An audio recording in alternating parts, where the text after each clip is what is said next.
Hi, magandang umaga po sa inyong lahat. My name is John Kevin Paunel at nandito tayo ngayon sa harap ng Nanea Single Attached, which is a project of Hamana Homes Subdivision. Located lamang po yan dito sa Barangay Santo Rosario, Magalang, Pampanga. This model unit ay meron pong minimum lot area na 90 square meters at floor area na 64.5 square meters. Yung setback sa harap po, mga nasa estimated 4 meter setback and another 3 meter setback. Dito naman po sa gilid, nakasyang-kasya po yung sakyan.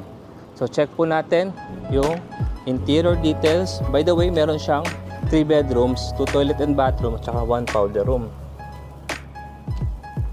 Open concept po yung layout dito sa interior.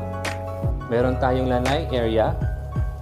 And this will be our formal living area. Ayan. Meron din po siyang balcony. Napakaganda po ng balcony.